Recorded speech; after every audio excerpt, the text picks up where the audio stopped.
Yung makina. Ayan o. Lakas ng vibrate. Narinig nyo. Chug chug chug chug chug chug chug chug chug chug chug gumagano. So ngayon wala siyang power. Walang power yung reverse. Nagre-reverse kayo, nagde-drive. So ito ang kailangan hanapan ng pyesa. Okay, so sige tayo nagpalit na yung tatawag na mass airflow sensor. Tapos kani kailangan linisan. Ang injector ayun basa. Ayan o. So isa yan sa magiging sabihin. Meron siyang leaking, no? Barado, no? Barado yun, no? So, ikakabit na natin, guys. Pogi-pogi na. Ayan. Yung intake manifold. Okay, so kailangan guys, ikakabit na natin yung common rail system. Ayan na siya. So nakabit na yung intake manifold. So okay na.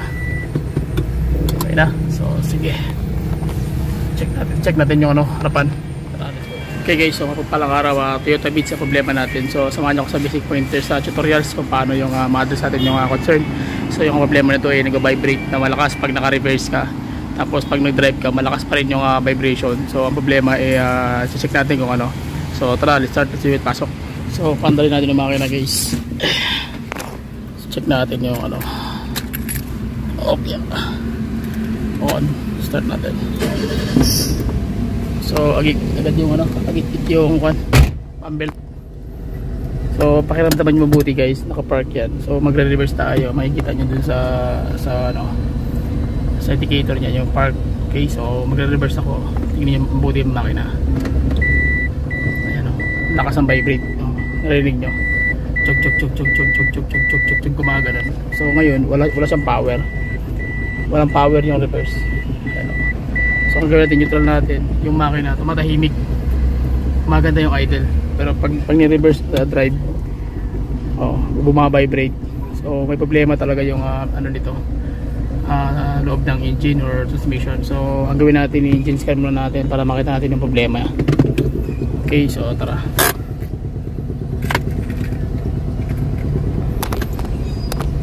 Doon tayo sa muna guys. Check natin yung makina. So undergo tayo scanning guys, yung pa rin yung natin. So ang DLC ng ito, mga bits, surplus na ito dapat sa right side, so hindi pa sa kaliwa, kaya hindi na ayos pag lagay. So install ko muna guys para okay. Okay, so pasok na. So reading muna natin para makita nyo yung basic pointers. Check natin kung may code. Pag walang code to, ibig sabihin yan, Toyota. So vehicle manual tayo guys kasi mahirap i-proseso yung pag mga surplus. So hindi ka na mag-automatic dyan, kailangan mo nang i-manual. So hanapin natin yung Beats or Toyota Beats, Corolla, Beats. Maraming Beats guys. So dito tayo. Ito. Ayan, Beats NCP. Okay, NCP tayo.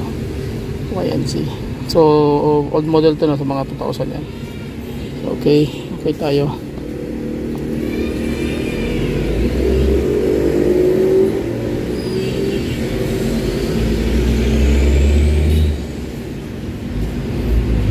Medyo matagal lang siya. At sumukat nyo yung basic pointers ko ano yung problema para meron kang idea. I-nag-suggest sa akin na mga tawag yan na part ng African, mga nagkatanong pwede ba i-English? Pwede man din English pero alam mo sa mga Pilipino mahilig mag-criticize. Kaya Tagalog na lang tayo. So powertrain tayo guys, chassis. So dito tayo sa powertrain, engine tayo. Okay. So on position natin. Next.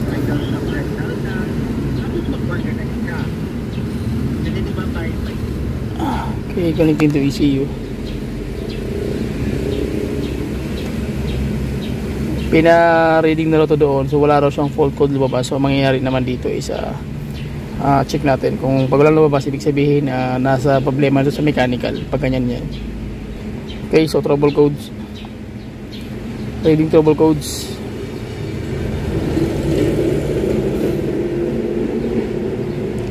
Ayun, mass airflow sensor malfunction. Ayan, so ibig sabihin hindi gumagana yung guys, mass airflow sensor circuit malfunction, tsaka yung kanyang intake air temperature circuit malfunction. Yun ang problema. So mag-generate report tayo. Okay, so ayan, makita mo naka-indicate na, naka-setup na yan guys. So ito na yung code nya. Ayan. So ang bilis lang, you know. So mass airflow circuit malfunction tsaka intake air temperature circuit malfunction. So ito ang problema, kaya hindi umaandar at nagbabibrate ng malakas at tuwing nagre-reverse kayo, nagda-drive. So ito ang kailangan hanapan ng pyesa. Okay, so sige, at least check natin dun kung ano yung kalalabasan dun sa airflow na hanap. So tara. Okay, so ito ang problema natin guys, kasi nga ang unit walang check engine na lumalabas. Check natin nyo. Okay, so pag pina-start mo yan, wala siyang lalabas sa check engine. So dahil ang problema nga is nasa mechanical. Okay, so yun ang medyo mahirap pag once na ang tawag niyan, ang mekaniko hindi ganong marunong sa pag-diagnose sa electrical at saka sa electronics, at especially dun sa mga vacuum leak. So anong nangyayari, ang unit na-chop-chop, ibig sabihin nag-undergo dire-diretso na sa overhaul. So yun po yung mahirap dito at masaklap. Okay, so ang gagawin mo natin kailangan is mag-check, magda-diagnose tayo, kumbaga yung vacuum leak, hindi lang yung hindi ka lang magdedepende doon sa hindi ka magdedepende doon sa check engine kung anong code lumalabas. Kailangan marunong ka rin mag-identify kung bakit walang check engine pero may code. Okay, tapos tawag niyan, ano yung mechanical nga problema. So malalaman natin yan pag bubuksan natin yung makina. Makikita nyo kung ano ang kalalabasan doon. So tara, let's go. Tinanggalan natin yung ito yung intake air temperature sensor. So ibig sabihin hindi gumagana. Okay, so gawin natin dyan, hanapan natin ng pyesa. Ayan. Saka nakadikit yung naka-built in yung intake air temperature tsaka yung kanyang mass airflow, yung MAFs. So ito yun, ito yun, tsaka yan. Okay, so naka-built in guys sa Toyota Beats, ayan buo. So assembly siya, bibilhin. So hanap natin ng pyesa guys. So ito naman yung yung tawag diyan, hindi rin gumagana yung idle lamp niya sa mechanical. So hindi mo ma-indicate yung dahil hindi gumagana yung kanyang idle lamp.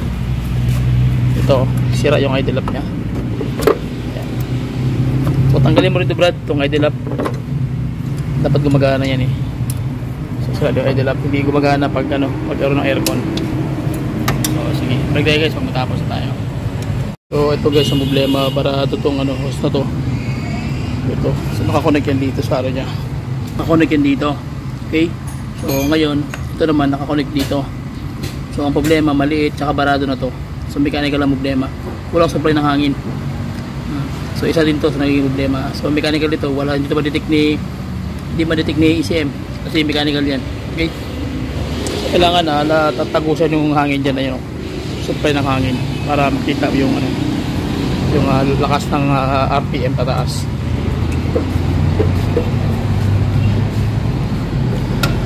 Sige Brad.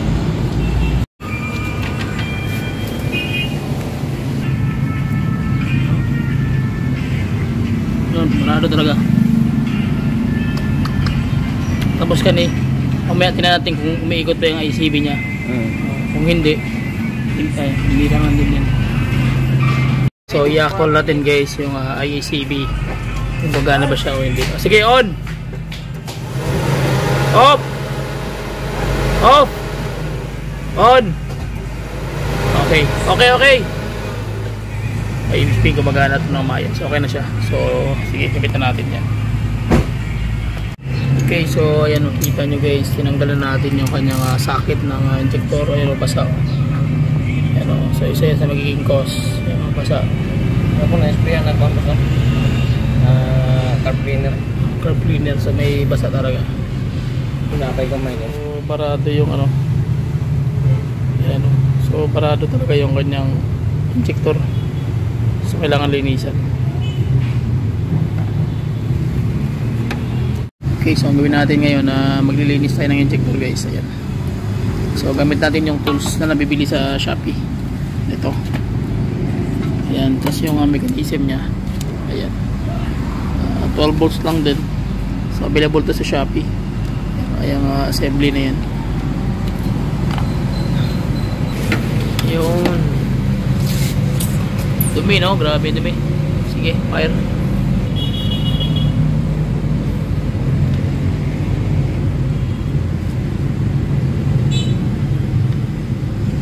Okay.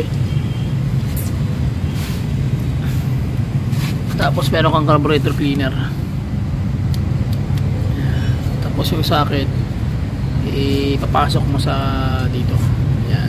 Tapos boss. Yeah. Ayan. Ay, ito kan. Pitik lang. Yun, pantay na. Okay. Good. Ano lang kasimple. Barado, no? Barado yun, no? No? So madumi yung injector niya. Yun. Sige. Sige. Yun.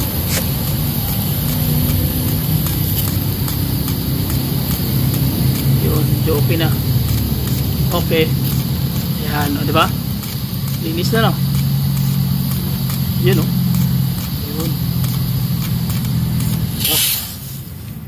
Isang dumi ng, nozzle.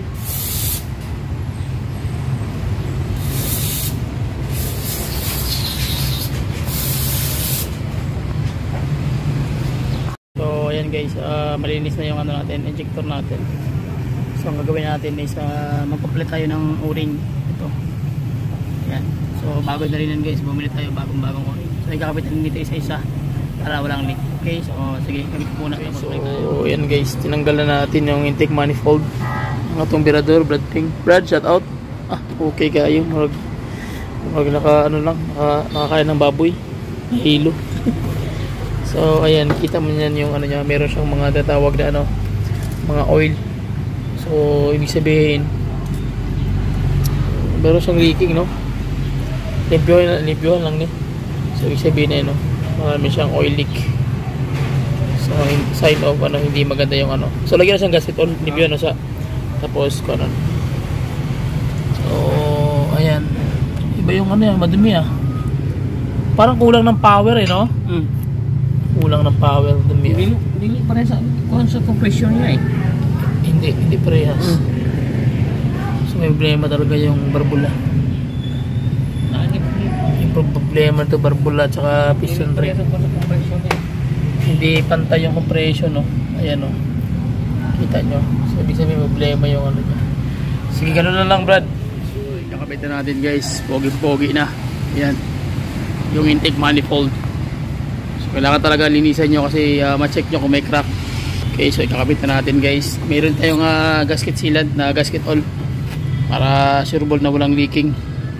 Kabilaan yung lagay nyan, ayun, kabilaan para sureball talaga na hindi magli-leak. Okay, so ayun na, linisin. Pogi na kasi pogi na ng may-ari yung tapos yung mahulog. Okay, so yun na guys, ikakabit na natin yung common rail system. Ayan na siya. So nakabit na yung intake manifold. So yung na lang, yung kanyang mechanism ng injector. Okay, so pagkatapos check na natin kung dito tayo nagpalit ng yung tatawag na mass airflow sensor, built-in. Ayan, so kita nyo naman na nilinisan na natin, nagamit natin yung carb cleaner. Okay, so ito yung ginamit natin na carb cleaner. Ayan, so para hindi na kayo malito. Kasi nga nahirapan kami bilhin ng pyesa, so walang available yung pyesa. So ginawa natin, nilinisan na natin. Ito yung mga basic pointers kung paano nyo malalaman na sira na yung sensor nyo once na after nyo mag-cleaning, tapos hindi kayo wala ng pyesa available, linisan nyo lang. So malalaman na mamaya pag maglalabas yung code at yung performance ng makina talaga magbabago o hindi.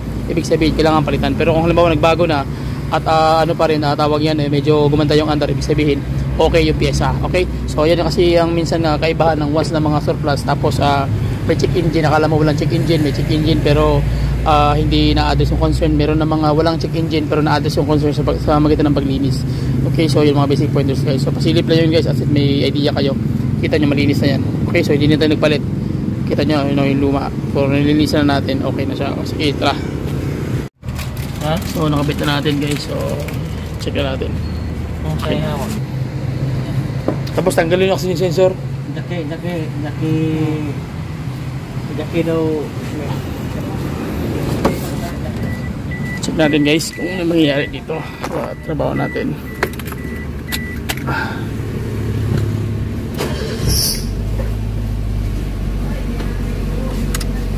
Walang aircon pala to, sira lang aircon ito.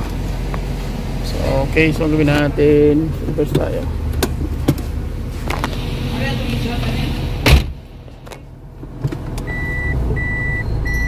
Yun. Medyo nag-steady yung under niya guys na naka-reverse. Hindi na siya nag-up-up. Ayun. Tapos drive tayo. Kita nyo dyan, oh.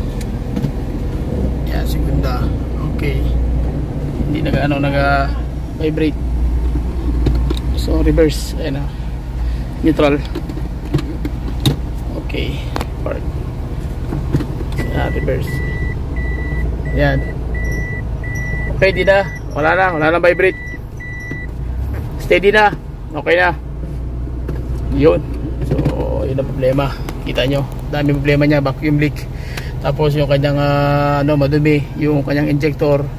Kaya nag-vibrate malakas. Tapos yung mass air processor malinis na rin. Okay na rin. So, pero makita nyo guys. Wala siyang check engine. Yun ang pinagkaiba.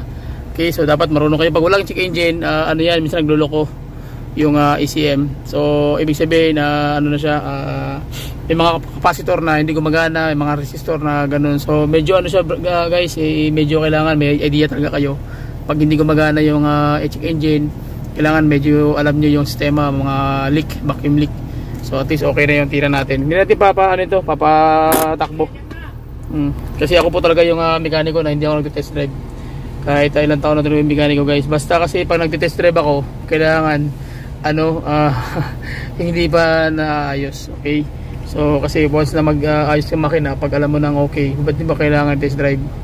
So hindi na kailangan. Okay? Kasi ibig sabihin pulido yung gawa mo. Ipinganta na makina ako.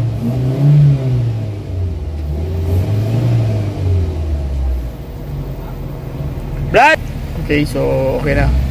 Okay, so check natin guys. Start natin makina. On position. Start. Okay. So ngayon, ang mangyayari, try natin paandarin yung kanyang reverse. So far wala nang vibrate. Ayan. So ang gawin natin, try natin reverse. So okay na. Wala nang problema reverse guys. Hindi na nanginginig yung makina. Tahimik na. Kanina kumakadyot-kadyot, ang lakas ng kadyot, pero ngayon wala na. Neutral, drive. Nakadrive na ako. Ayan. Okay na rin. Reverse. Wala na kadyot. Reverse. Yun. Okay na. Okay na. So sige. Check natin yung harapan. Let's go. Pakinggan natin.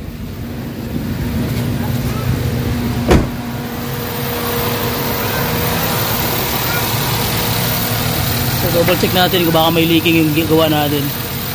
So far okay na.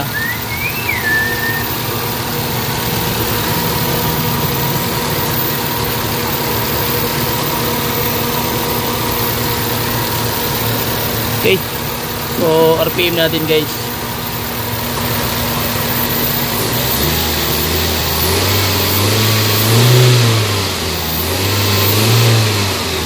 Lalong lumakas yung under ng engine.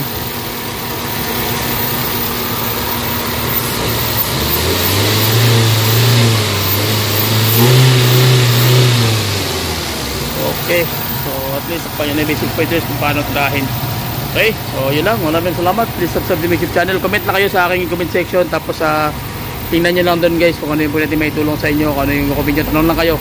Okay, sasagot natin lahat ng mga tanong nyo. So please subscribe to my YouTube channel. Bye bye and God bless. Alright. Okay. Alright.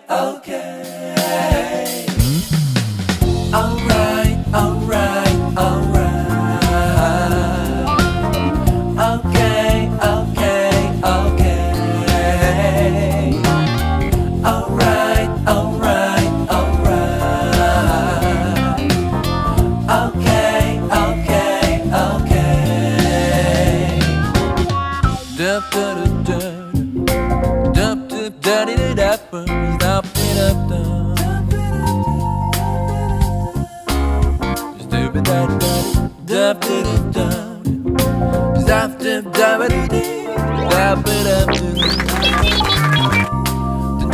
da da da da da da.